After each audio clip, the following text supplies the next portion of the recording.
website, accountabilityframework.org, under the resources tab. This webinar is, actually it's not being recorded yet. Hold on one second. Just started the recording, Leah, no worries. Thank you. This webinar is also now being recorded, and the recording will be made available shortly. We'll be sure to leave plenty of time for Q&A at the end, so if you have questions during the presentation, please submit them using the Q&A function, and we'll address them all at the end. The chat function is disabled for this webinar, so please put all your questions into the Q&A.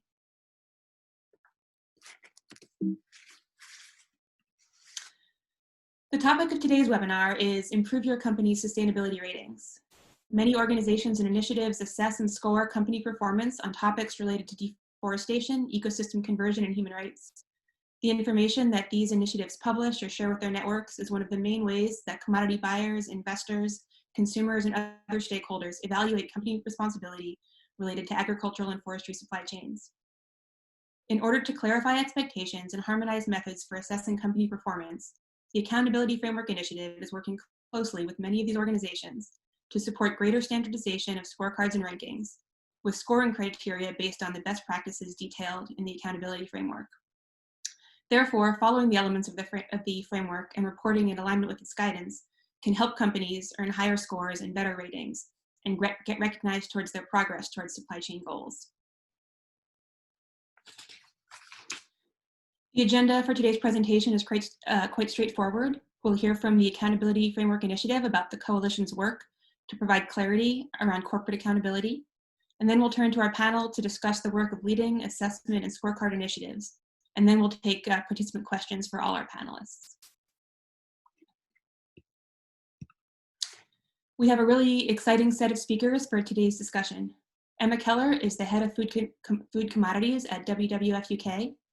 Julie Nash is the program director of Food and Forest at Ceres. Sarah Rogerson is the research associate of the supply chain program at Global Canopy. And Jeff Milder is the Accountability Framework Initiative Backbone Team Lead at the Rainforest Alliance. And I'll be moderating the discussion today. My name's Leah Sandberg. I'm a scientist at the Rainforest Alliance and also a part of the Accountability Framework Initiative's Backbone Team. I'd like to thank everyone for joining us today, and I'll turn it over to Jeff Milder to provide some more context for today's discussion.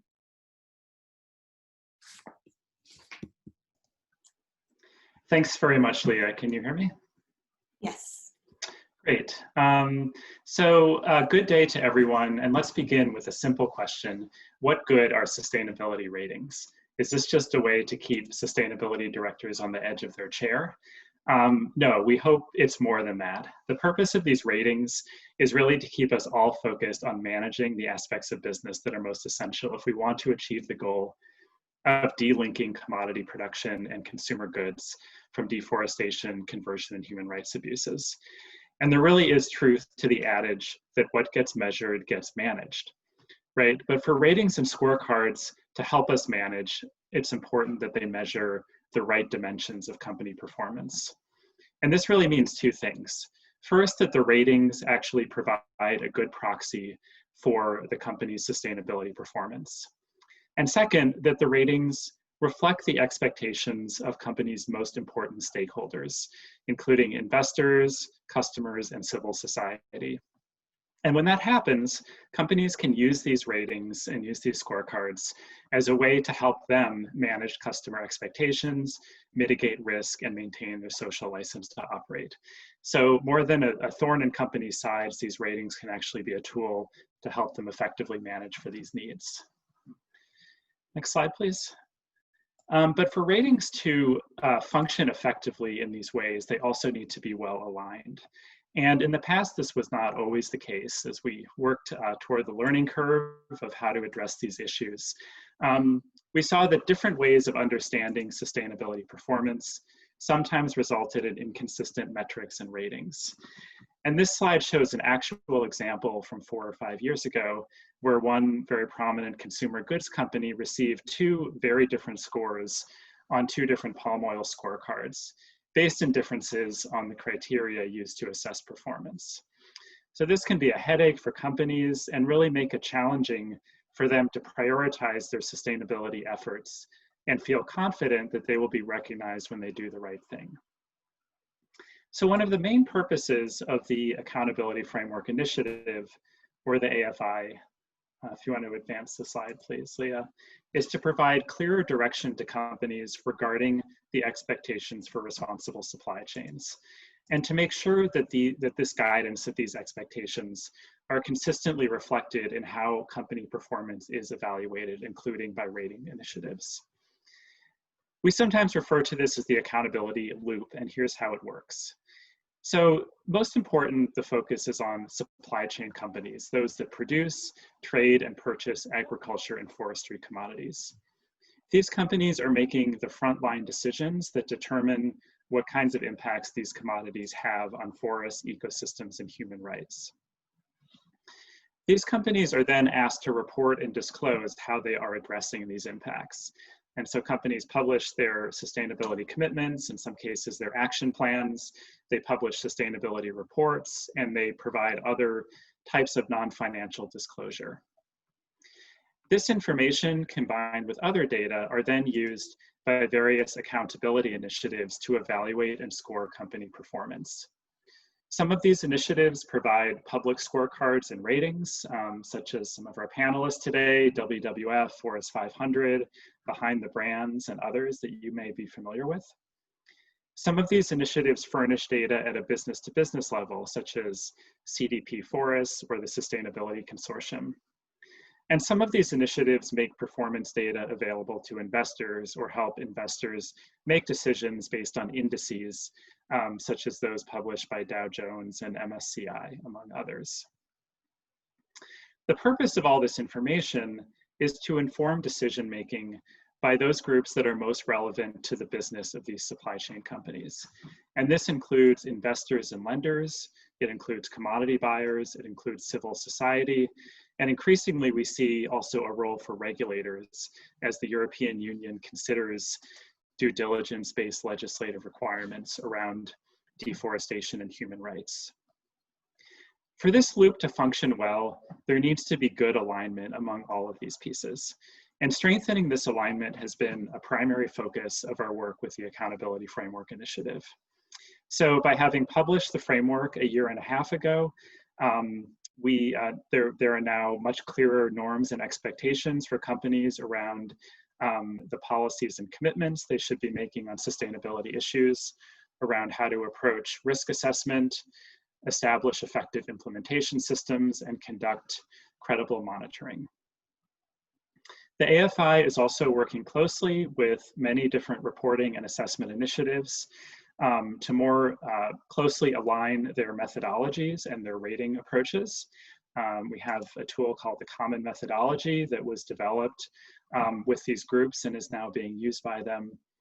And then finally, the AFI works closely with all of those organizations in the influencer box to really see how expectations can be aligned as closely as possible so that companies receive a clear and consistent set of signals as to expectations in this space.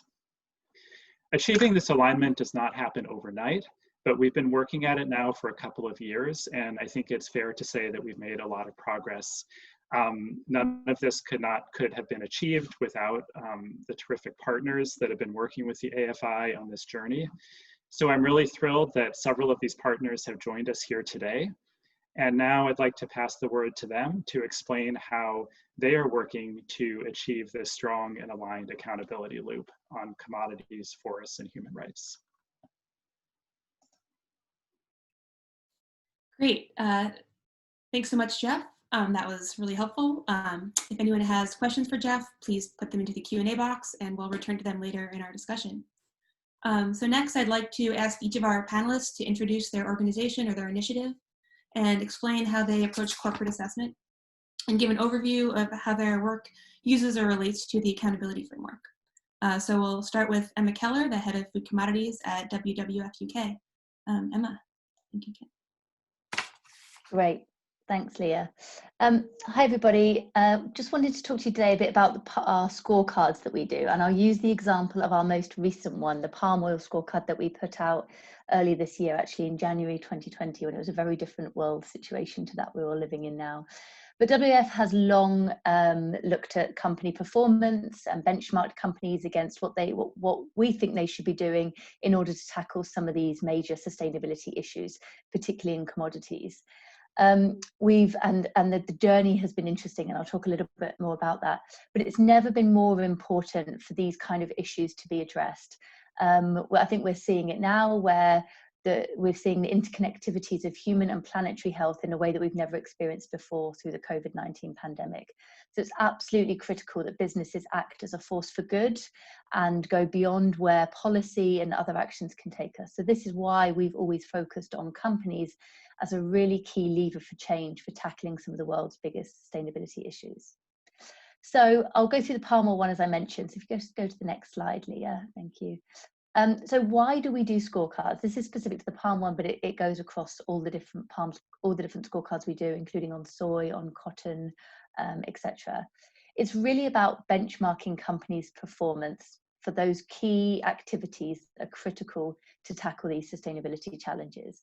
There's nothing like a good benchmark comparing peers in the same sectors or between sectors for what they're doing, to really showcase who's leading the way, who's lagging behind, and where more action is needed. We do it as a way also of increasing transparency. No one has time to scour every individual company website to understand what they're doing and what actions are being taken. So we use these as a real way to bring that information together and showcase what's happening. One of the biggest impacts our scorecards often have actually is during the process that we're developing them, where we're engaging companies to find out what they're doing, both verifying their publicly available information and looking for more information behind the scenes. So they're really there to incentivize greater action, and in the case of palm oil, to incentivize that uptake of more sustainable palm oil. And then we're trying to always kill many birds with one stone when we do a scorecard. Another major aim of our scorecards is to provide a publicly available tool for consumers to go and look at. One of the key questions we get asked by the public is, I care about this issue, what should I do? And we can use these scorecards to say, if you really care about sustainable palm oil, look at which of your favorite brands and retailers are taking action, and congratulate those that are by spending your money with them, and ask those who aren't to go further. And so it's a really powerful tool for engaging the public and consumers around what can be an incredibly complex and murky issue for them to try and understand. Next slide, please, Leah. So, as I mentioned, we've had a really long journey with scorecards. We started in 2009, and our most recent one on palm was in early 2020. So over 11 years of scorecarding and 5 different processes. And the scoring and scope has evolved over time. Back in 2009, we looked at just 59 companies, and mainly in Europe, whereas in 2020, we've looked at over 175 companies across 4 different continents: Europe, North America, Asia, and Australia. So it's been a real journey. And importantly, over time, of course, the methodology and the criteria by which we assess companies has greatly evolved. And one of the most important things about the accountability framework is it helps us now stop having the same conversation over and over again about, well, what's your definition of sustainability? What do you mean by deforestation? It really helps to say, okay, enough with the conversation of definitions. The accountability framework is the sector's efforts to come together and say, this is what we mean by these different issues and these different criteria. So it really does set a level playing field where now we can focus more on action rather than on arguing on definitions. So in 2020 with our Palm Scorecard, it was the first opportunity we've had to really align our method to the Accountability Framework Initiative and ensure those key criteria were included. Next slide, please, Leah. So what we looked at, particularly in this scorecard, was we had 2 categories of points: what companies were doing in their own supply chain, because that's where they have jurisdiction, that's where they have real influence. And that covered across things from actually what they're buying, what shape their commitments are, and whether they're including deforestation and conversion and human rights abuses, etc. We looked at what they were doing on traceability, another key part of the accountability framework, and looking at the different types of sustainable palm oil they were using. And that added up to about 16 points out of a total of 22. But we also recognized, actually, it's not just okay for companies to clean up their own supply chain whilst the forest continues to burn and deforestation continues to happen. We really think that companies need to be a force for good to transform the industry to be more sustainable, which is why we included a number of points that look at what companies are doing beyond their own supply chains. And that included action such as being part of action-oriented platforms, so having an advocacy role and a voice to really transform the sector, and also then what they're doing on the ground to drive change, whether that be investing in an on-the-ground conservation project or working with smallholders to increase their capacity to get certified, etc. And that's really, really critical. And actually that was the area where we saw the most, the least amount of points being awarded. But it was starting to recognise that that's where companies need to move to. So it's really closely aligned with the Accountability Framework Initiative. You can see the method on our website there. And interestingly, no company scored 22 out of 22. The top scoring company was actually Ferrero, who got nearly 19 or 20 points, which demonstrates really the approach we were taking, which is this is a future-looking scorecard. It's not saying what have you done now, it's saying what do you need to do if you are to be a company that's performing well on palm oil. So that's the approach we've taken. This goes across many other scorecards. We'll actually be doing a soy scorecard in early 2021. And again, we'll be aligning really closely to the accountability framework so we can move beyond definitions to action. Thank you. I'll stop there. Thanks so much, Emma. That was great. I'm sure we'll have some questions for you later. So Julie Nash is Program Director of Food and Forest Ceres, which recently released a new investor guide for deforestation and climate change. Julie, can you tell us a bit about that guide and how it relates to assessment of company performance? Thank you, Leah, for inviting me to be able to talk today. We really enjoy the collaboration, just like Emma said, with the accountability framework and about the ability to have it create norms within the industry. So I'm here to be able to talk about a very specific collaboration with AFI, specifically our investor guide to deforestation and climate change. Before I do that, I'll just give a quick overview of investor action within the area and a little bit about the investor guide, and then talk about the synergies and alignments that were developed. So the next slide, Leah. So when I'm asked to be able to speak about what's happening within the investor world in terms of deforestation, I actually like to be able to pull some recent headlines.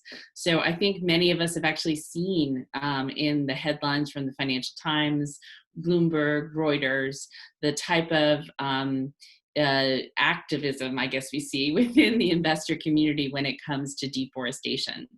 And so I'm often asked, why are investors acting now? And I'd like to be able to point out that many of the investors that we work with, like pension funds, take into account the long-term perspective on risk and return. And when they do that and they look in the long term, they recognize the impact of not only climate change, but the overall environmental degradation that's happening. And they recognize that they need to be able to work on long-term strategies to be able to address these issues. These investors share the same type of objectives with companies, and that's long-term growth. So if you go to the next slide, Leah. I just want to be able to talk about how Ceres works with investors and which investors are active. So Ceres has a large investor network, both in the United States, and then we have partnerships with groups like PRI outside of the United States. For the Ceres Investor Network, we have about 170 members throughout the United States, and these include some of the largest public pension funds in North America, largest asset managers in the world, and a lot of the leading responsible sustainable investment groups that you see active within deforestation. So what are the specific actions that these investors are taking?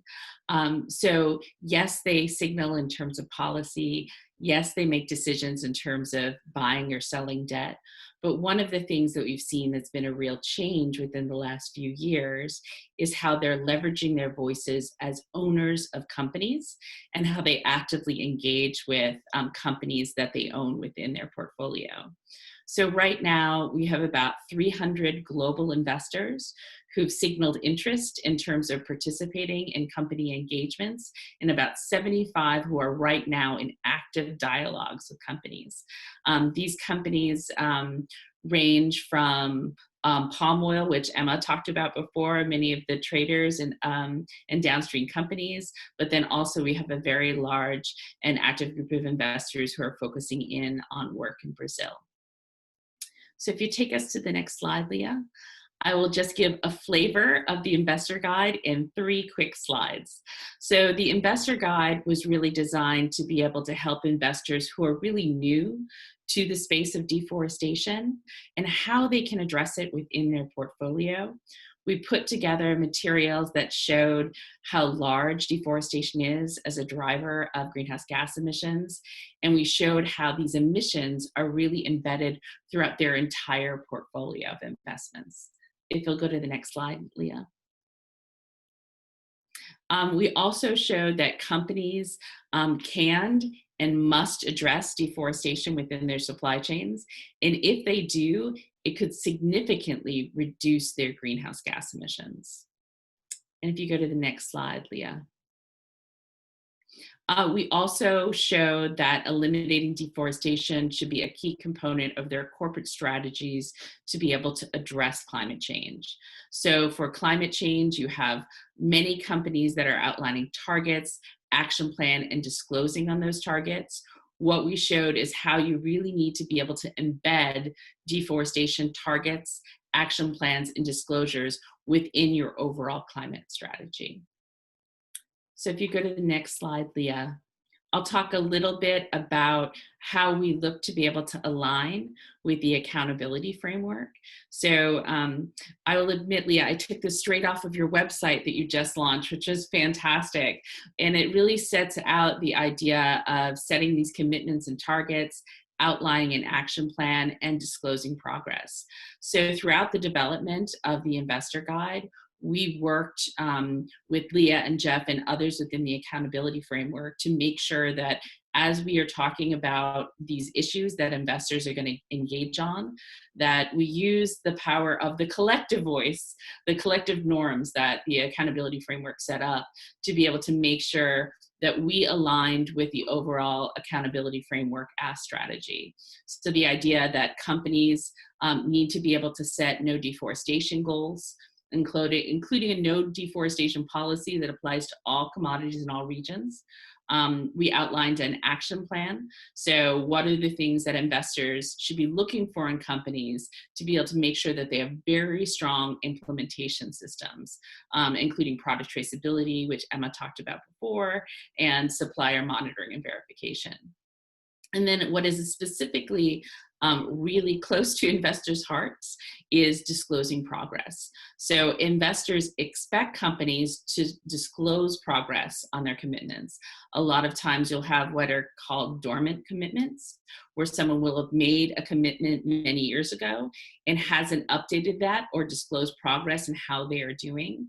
So investors are really keen and focused on ways to be able to disclose progress.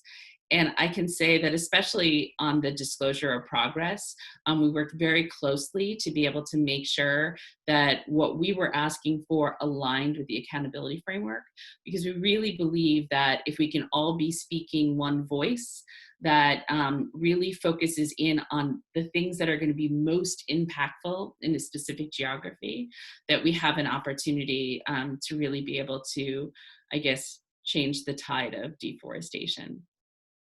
The one last thing I'll say before moving on is I did want to be able to address how we use this in terms of corporate assessments. So Ceres works individually on corporate assessments. I think we're up to about 65 companies that we're actively engaging with. And what we actually do is we put together bespoke reports directly before an investor walks into a dialogue that clearly articulates where that company is kind of up to the minute on a lot of the indicators that are outlined within the accountability framework. We work with them on the negotiation tactics. So definitions, as Emma was saying, are so important in terms of that individual discussion with the company. So we make sure that individual investors really understand what are the definitions, what are the other groups that are currently asking for things within the area, so that investors can really partner with companies to be able to make sure that they are able to address both the reputation and operational risks that we see from climate change and deforestation.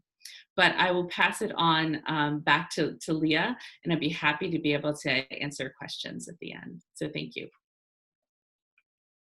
Thanks so much, Julie. That was great. Our third panelist, Sarah Rogerson, heads up the Forest 500 assessment at Global Canopy. Sarah, can you tell us a bit about how Forest 500 works and how it's changing to align with the accountability framework? Yeah, sure. Thank you, Leah, for inviting me to speak on this. Wonderful to be here with you all. So yeah, I'll start with just an introduction to Forest 500 and then have a bit of a discussion on how we work with the accountability framework. So yeah, if you could go to the next slide, please, Leah. Thanks. So Forest 500 identifies the 500 most influential companies and financial institutions in forest risk commodity supply chains. We focus on palm oil, soy, beef, leather, timber, and paper because those are the supply chains driving the most tropical deforestation globally. And we select 350 companies that are the largest players in each stage of those value chains. So we have coverage from producers and processors right all the way down to retailers. We then look at the financial data of those 350 companies, and we choose the 150 financial institutions that are providing the most finance to those companies. And that then gives us our sample of 500. And this sample is reviewed every other year to ensure that we're still looking at the most influential players. If you go to the next slide, please, Leah. So every year we then assess the 500 in our sample.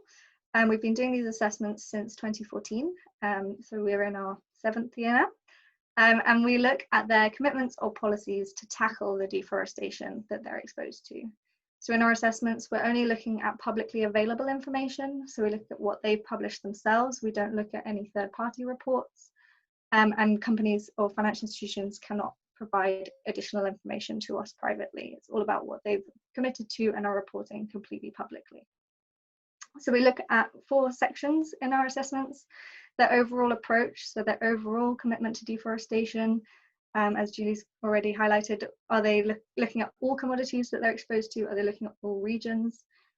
Then we look in more detail at the commitments that they hold, the strength of those commitments. For each commitment, we look at how they're reporting on progress and implementation that they're doing against those commitments. And then we also have some indicators on important social considerations that have to be included because they're so linked to deforestation. We're currently in progress with our 2020 assessments. They're being finalized at the moment, and the results will be published in early 2021. But I just wanted to highlight a couple of findings from our latest results, which were published back in February. We found that although there are some companies who are really leading the way and setting and implementing strong commitments, there are still many holding those leaders back. So out of the 350 companies assessed, 40% did not have any deforestation commitments for any of the commodities that they are involved in. And I think it's just really worth remembering that with such a high proportion of companies continue to do nothing, we will really struggle to meet our global goals of eliminating deforestation, and the leaders will really struggle to implement their own commitments in their supply chains and in their sectors. Next slide, please, Leah. Oh, it's on there as well. Sorry, I think they've been merged. Yeah, the other statistic I just wanted to highlight was the proportion of companies that were reporting on progress. So even of those that had a commitment to deforestation, we found 48% of them were not reporting their progress against their commitment. So that's a real lack of transparency on what they're actually doing and whether they're actually achieving their commitment or in progress to achieve their commitment. Next slide, please, Leah. So the Forest 500 and Global Canopy as a whole works really closely with the accountability framework. We really appreciate the partnership that we have. And it's really to ensure that we are assessing companies along the same principles that the framework then sets out and provides guidance to companies on how to set and implement commitments. It's really important to us that we are asking for the same things, that we're aligned. I think it's been said by everyone already on this webinar, but it really does mean we're all speaking with the same voice, and we're putting the pressure in the right places and making sure that we're having the most impact with the companies that we're talking to. It also means that we're assessing companies in the same way and coming up with the same scores and reducing confusion with companies on how they're doing and what they should be doing to improve, what are the next steps they should be taking. So we have been involved in the development of the common methodology that Jeff mentioned to make sure that we are all moving to using the same assessment methodologies and making sure that we're all looking for the same information and asking for the same gaps to be filled. So our 2020 assessments have been carried out in complete alignment with the common methodology. And we're looking forward to being able to do that going forwards as well. It also means that as a community, we're moving towards collecting the same information. There's a lot of opportunities for us to work together. So we are working with partners who have also aligned with the accountability framework to work out how we can be better at sharing data, making sure that we're reducing duplication where we're looking at the same information on the same companies, and how we can connect up our data sets. So different initiatives have different focuses, different sectors or different samples of companies or financial institutions. And if we're all looking at this information, it's much easier to start bringing those data sets together and having a much wider sample of companies that we're looking at as a whole. We are looking to build a database where we can start to bring the data from different partners into this one place, which will be fully aligned with the accountability framework and the common methodology. And a real focus for us over the next few years, which I'll just mention really quickly, will be to then make that database usable for the finance sector. So we've got this much broader coverage of information on company performance on deforestation that can then really feed into engagement decisions for financial institutions, financial decisions, and hopefully also into ESG ratings as well, which at the moment often don't cover deforestation or cover it really briefly.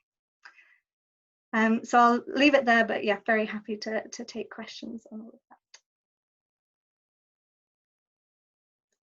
Great. Thank you so much to all our panelists for those presentations. And we've got some questions rolling in, but I will ask a few myself first.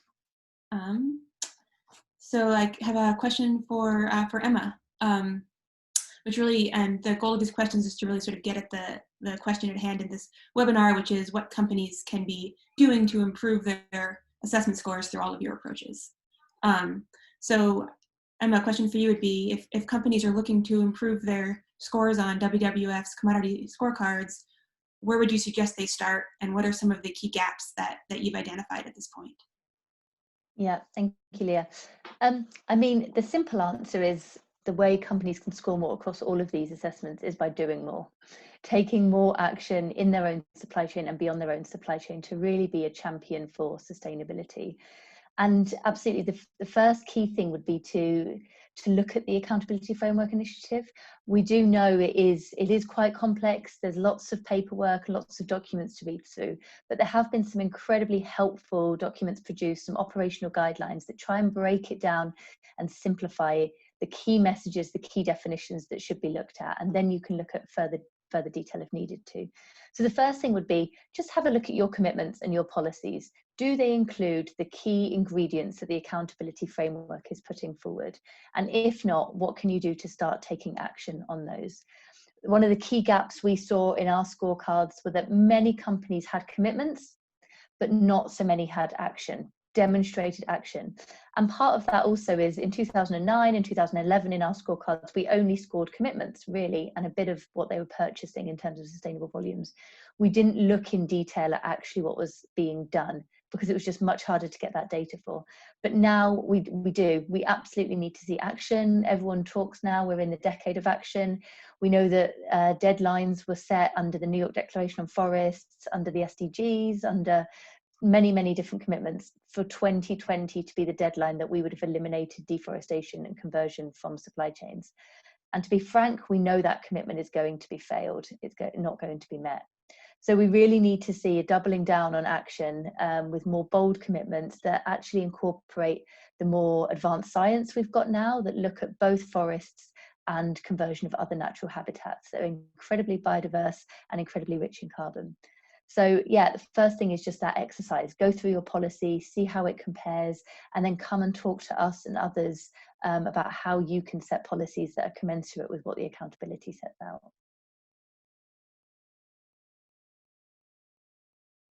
Great, thanks so much. That's really helpful. Julie, I have a question for you, which is what can companies do first and maybe second to better understand the expectations and meet the expectations of their investors? What are some of the first items of business that investors are looking for, and how might the accountability framework help in that process? Sure.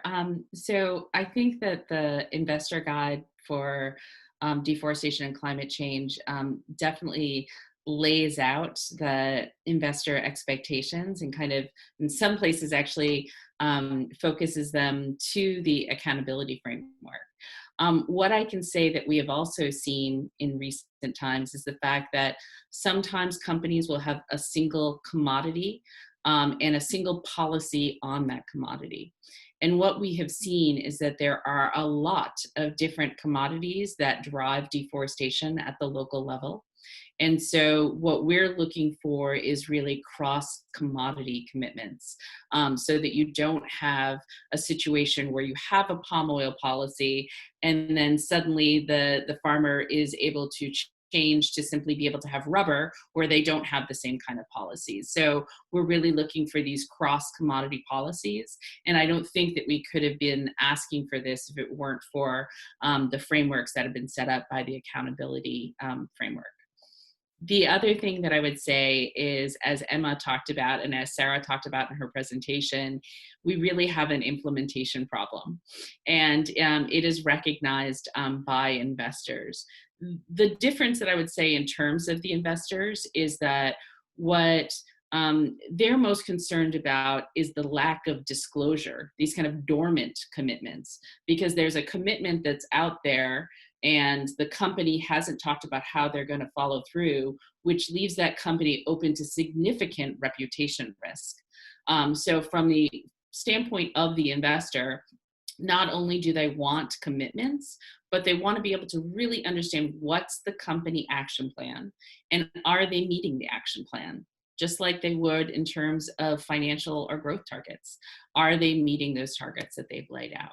So those would be the two things that I would say investors will be focusing in on with the help of the accountability framework. Great, thanks. And Sarah, I think my question for you is sort of very closely tied to, I think, where this conversation is really focusing on, which is action. So what are some of the implementation components of the assessment of what companies are doing in terms of action that you see getting a lot of attention? What are some of the pieces of the implementation process that people are interested in that you would recommend companies look to try and look at the accountability framework to reference? What would you see as sort of the top level items on that?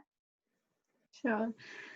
So I think firstly, just to reiterate, I think it's really important and positive to see that a lot of initiatives that are looking at company performance are looking more at implementation and moving away from presence or strength of commitments. As Julie said, some of those have been kind of just left up there but not actually being acted on.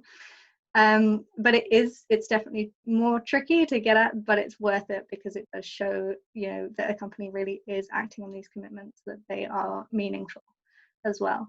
So the way that we try to get at that is we have several different indicators that cover different ways that companies can be implementing their commitments. So that includes, are they describing how they can monitor compliance? Are they reporting, being more transparent about who their suppliers are or how they're progressing? Are they taking part in collaborative actions like Emma mentioned, working outside of their supply chain as well? So I think one I'll kind of highlight that's getting more attention at the moment, which really does build on what Julia was saying as well, is really getting at progress and reporting progress. So lots of companies still aren't reporting that progress.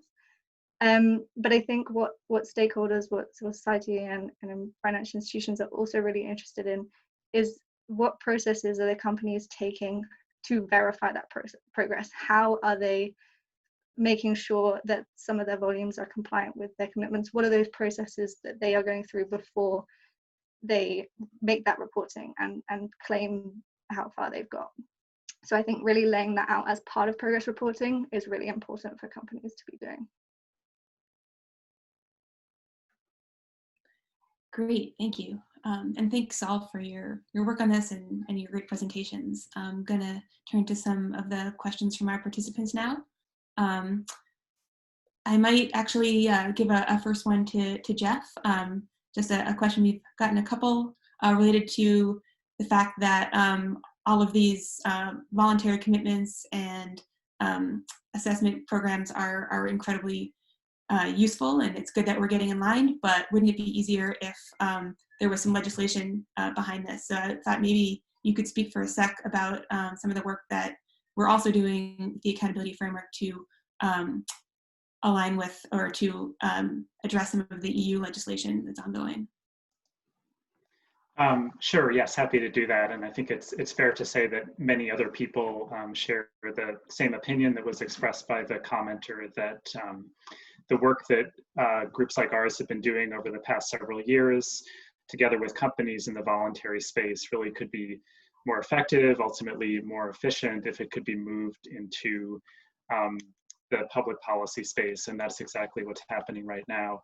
The principle that there's benefit to everyone in clarity and alignment is the same principle that we're now moving into that public policy space. So many of our coalition members are active in deliberations around the EU legislative framework, around the UK Global Resources Initiative, and other legislation as well in the United States.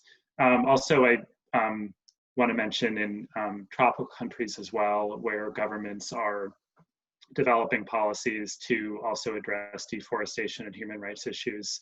The framework is offered as a way to help these initiatives avoid reinventing the wheel or beginning again from the start with definitions, but building on the work that's been done in the voluntary space over the past many years. And that approach seems to be well accepted to help us move forward more quickly. Great, thanks, Jeff. So I have a question for Emma. One of the attendees asked whether WWF is or is going to be scoring companies from some of the large uncertified palm oil markets such as India and China, and how you view those actors. Thanks, Leah. And I'll combine that with another interesting question that's come up around diversity and how do we apply these things globally so that it's not just a kind of global north imposing things in the global south. It's an incredibly challenging area. And as I mentioned, in 2009, we only looked at European countries. And this year, we've started to look at Indian and Asian companies. So companies headquartered in Singapore, in Malaysia, in Indonesia, and in India. We didn't include China this time around. There's a few things that influence our decisions there. The first is we've been, of course, comparing and benchmarking and working with European and American companies for over a decade. So there's no doubt they're just more advanced, and progress has been made in a greater way than compared to an Indian company, which made it incredibly challenging for our scorecard, where we have to have a one-size-fits-all methodology, and we know there is not one size that fits all. So we have to try and adapt that. But it's incredibly difficult to compare a European company that's been working on this for over a decade and has very informed consumers and a lot more capital to invest to an Indian company that might just be starting out their journey. So we had to make some quite difficult decisions about how we would compare those two companies and make it fair for companies in more developing markets to actually demonstrate some progress. What we didn't want to do was have all Asian or Indian or Chinese companies come up as red, just looking like, oh, they've made no progress, when actually they might have made a step in that journey. And I think that challenge is going to continue, and it's absolutely a problem and a challenge that we have with the Accountability Framework Initiative is how do you apply these criteria to companies that are just starting that journey and operate in very different markets. And we all need to look at that closely. I think what we really need to see as well is those big global companies that have presence in these markets starting to engage. How do they create buy-in of the headquarters in those regions, of the different people working there, to actually make this something that they can own and they can drive forward, and recognize that it's about incremental change. It's about making those steps. Whereas we expect much more from those developed markets. So yeah, it's a really challenging one, but no doubt look forward to future scorecards. I think from all different actors on the panel, we will be looking incredibly closely more and more at markets like China and India, etc., but maybe with slightly different criteria.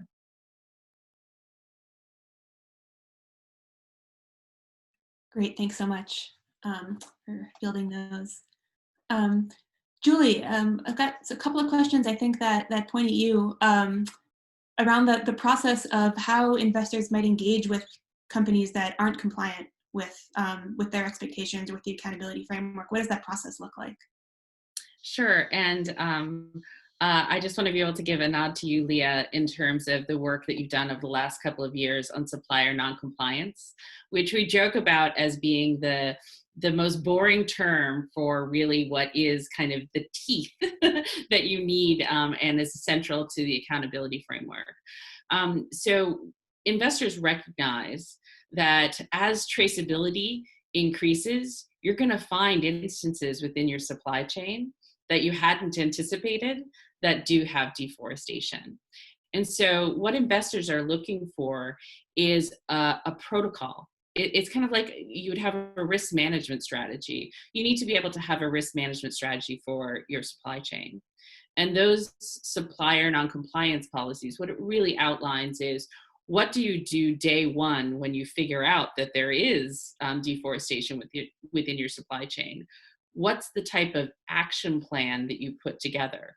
Is that action plan time bound so that you don't end up in a situation where you'll work with a supplier who has deforestation, and 3 years later you're looking back and say, wait, we've been working with them, but they haven't made progress.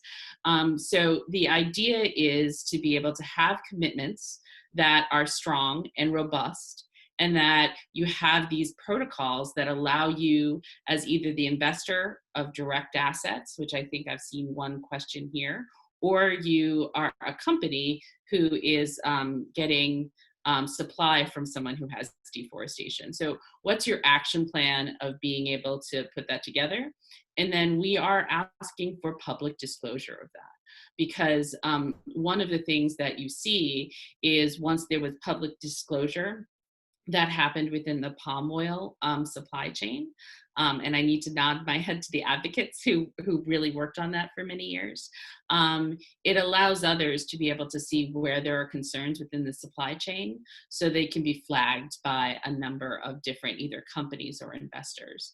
So I hope that that helps. And then if you do have questions on the real assets part of the portfolio, I see one question, I encourage you to be able to reach out to me because we do have materials that we're putting together to be able to help investors who do come up with issues of noncompliance within their holdings.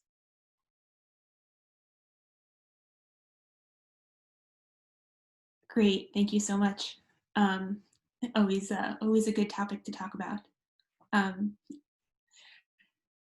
Jeff, I might point one more in your direction, which is, we just got a question in saying that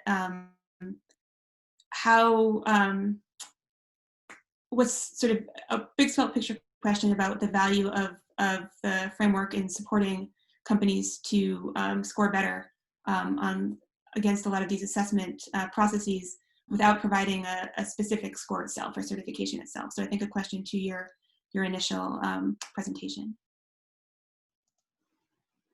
Thanks, Leah. Yeah, it looks like the most recent question here, essentially how how do we, quote unquote, sell the accountability framework to companies when we don't provide a certificate or a certification, which is true. The accountability framework is not a certification program. We don't have our own verification mechanism. We don't award a certificate. I think it's important to recognize that certification is primarily a way of furnishing information from one party to another, and that's reflected by the certificate. There's other ways of furnishing information that are also very important for a company to be able to demonstrate what it's doing and the progress it's made. And the initiatives represented on the panel today are some of those most important initiatives for furnishing information. So the answer to that is that the accountability framework is a basis for companies to be able to make progress that's then recognized publicly in a variety of ways by the WWF scorecard, the Forest 500 scorecard, the data that is being provided in increasingly systematic ways to the investment and lending communities. So we think that's a very compelling value proposition to companies as they really understand the need to integrate ESG and risk management into their day-to-day business. All that being said, also the AFI does also support and recognize a lot of certification programs as being aligned with the framework and being a good way for companies to demonstrate strong sustainability performance for the portions of their supply chain that they're able to get certified. So we encourage companies that are using certifications like RSPO or FSC or others to continue doing that. And where they have other parts of their business that are not certified and other sustainability topics where they need to make greater progress, the framework provides a guide to help them do that as a complement to their existing work with certification. Great, thank you. And I think I'll direct one more question towards Sarah before we have to wrap up for the day. We got a few questions about the relationship between the accountability framework's definition of no deforestation and some other terms and definitions and ways that companies make commitments related to deforestation, whether that's to certification with RSPO or whether it's through approaches like HCV or the high carbon stock approach. How does methodologies like Forest 500 or others address those various approaches towards definitions? So in Forest 500, as an example, we actually have staggered scoring for the commitments, depending on what kind of level the company has committed to. So from kind of no conversion or zero deforestation, and then down to protecting specific types of forests such as high carbon stock or high conservation value. And then all the way down to very minimal points if they've just set a sustainability commitment that doesn't explicitly protect forests in any way. So always pushing companies to be up at the higher level to get the full points. And with those, we are completely aligned with the accountability framework's definitions for zero deforestation and zero conversion. But yeah, we do have that kind of staggered scoring to recognize those companies that are doing maybe some of the part way there or are relying on certification to achieve their commitments. Great, thank you.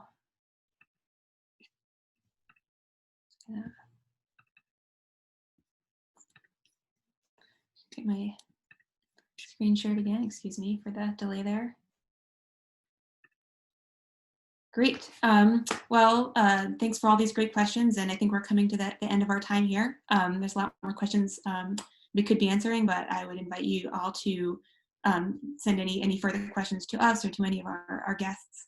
I do want to note before we go that we've discussed a lot of the actions that companies need to implement in order to really make progress in ethical supply chains and towards a lot of the aspects of the assessments that our panelists have talked about today. And I'd encourage anyone interested to visit our website at the Accountability Framework, find some detailed guidance on topics relevant to their work, and contact the Accountability Framework Initiative for further support or questions on this. We really appreciate the alignment that these partners are doing with us, and hope that through working with the framework, companies can really progress on a lot of these issues that we've talked about today. Finally, I'd like to invite you to join the next webinar in our series on November 17th on reporting on forest risk commodities. It should be another great panel discussion. We're really looking forward to it. You can register now on the events section of our website. So I want to thank everyone for joining us today. I want to thank our panelists again for a fantastic conversation, as always. And yeah, have a great rest of your days or evenings wherever you're at. Thank you.